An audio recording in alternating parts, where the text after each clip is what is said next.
ازاي خدعت المخابرات المصرية إسرائيل؟ عملية سبارتان. هنطرح بعض الأسئلة في البداية اللي بتتمحور حولها أحداث القصة. ازاي كانت المخابرات المصرية قادرة على خداع الموساد بشكل كبير؟ هل فعلا كان الموساد متأكد إنه مش هتكون في حرب مفاجأة؟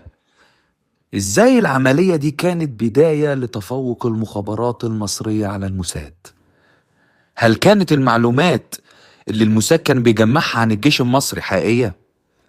ايه التأثير او الخدعة في عملية سبرتان على إسرائيل والموساد؟ وإليكم القصة. سنة 1973 العالم كله كان مستني الحرب بين إسرائيل ومصر، لكن المخابرات المصرية كان عندها خطة تانية، خطة اسمها سبارتان. الخطة اللي خلت إسرائيل تتخيل إنها عارفة كل حاجة، لكنها في الحقيقة ما كانتش عارفة أي حاجة. تعالوا نشوف القصة كاملة. إسرائيل في الوقت ده كانت بتظن إنها أذكى من العالم كله. بعد نكسة 67 إسرائيل كانت عايشة في وهم إنها خلاص حطت الجيش المصري تحت عينيها وكل حركاته مكشوفة قدامها. الموساد في اللحظة دي كان عنده شبكة جواسيس قوية جدا، وده كان مديهم ثقة كبيرة إنهم يعرفوا أي خطوة هتاخدها مصر. بس كانت في حاجة بسيطة مش محسوب حسابها نهائي. المخابرات المصرية في الوقت ده بدأت تفكر بذكاء جدا، وبدأوا يبنوا الفخ المحكم على الموساد الإسرائيلي. بدأت المخابرات المصرية تلعب لعب طويل النفس، وبدأت بزرع معلومات مغلوطة في قنوات الاتصال اللي بتوصل لإسرائيل.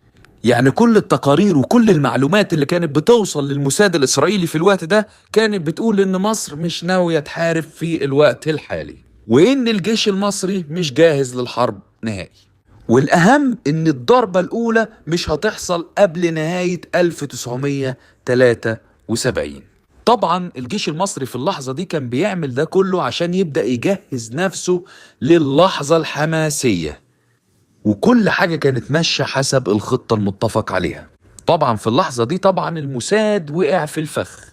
إسرائيل كانت مقتنعة تماما بكل الكلام اللي كان بيوصل لها في الوقت الحالي، والجنرالات في الوقت كانوا بيحلفوا إن مصر مش هتحارب في الوقت الحالي، لدرجة إنهم بدأوا يقللوا من تأهب الجيش الإسرائيلي عن الجبهة، لدرجة إن الموساد ده كان متوقع إنه ليه 1000 عين داخل الجيش المصري، لكن الحقيقة كل العيون دي كانت شايفة خدعة مخطط ليها. والمفاجأة في يوم 6 أكتوبر 1973 الساعة 2 الظهر بالظبط كل حاجة اتغيرت. 220 طيارة مصرية فجرت كل قواعد العدو، والقوات المصرية عبرت القناة وبدأت بتدمير فعلي لخط بارليف. لكن فين الموساد؟ الموساد كان نايم وكان فاكر ان ليه 1000 عين، لكن كل ده جه على دماغه في الآخر، وبل بالعكس كان في حالة صدمة تامة كبيرة في هذه اللحظة.